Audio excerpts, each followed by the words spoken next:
The third one is the most super insurancy of all. And this one is also the hardest to put into action. But just like we had making different investment decisions with the surplus assets that we have to invest, we need to do the same thing with our underwriting decisions. And if you look at the order of magnitude of the impact, it's also increasing as you move from corporate citizenship and doing the right things with your travel policies and your energy and all that kind of stuff. It's bigger when you look at investing, more dollars on the table, more impact to have.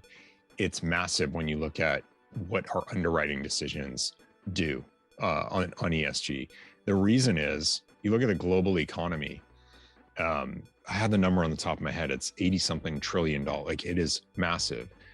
The vast majority of that is directly enabled by insurance and seizes up without it.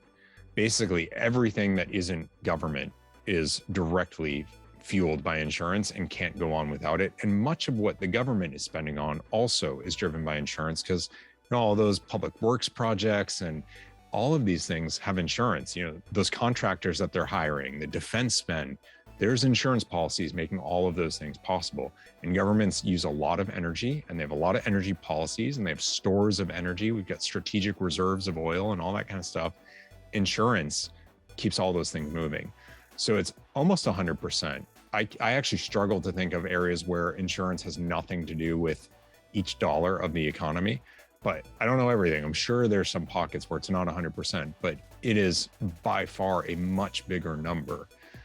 That component of the economy, the global economy, that does not move without insurance, or moves at a much higher cost or much slower pace without insurance, that's where we are really the biggest unlock in ESG out of any industry in any way, shape, or form.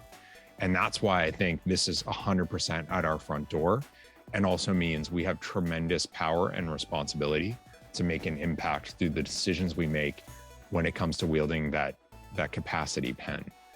So this is a really big deal for insurance. And that's why for me, it was like we can talk about how you donate your time and your travel, that's all good and it's important, but really every company should be doing that. That's why insurance. We can talk about the investments because it's a much bigger thing for us than many other, bagel shops and gas stations. Like, they're not thinking about their investing of their assets, at the giant, like ExxonMobil is, but not the local gas station. Insurance does do that with every single insurance carrier or reinsurer. But what we insure is game changing. And that includes our broker partners as well. What deals are they willing to broke? Or what agents, what they're willing to place or not place.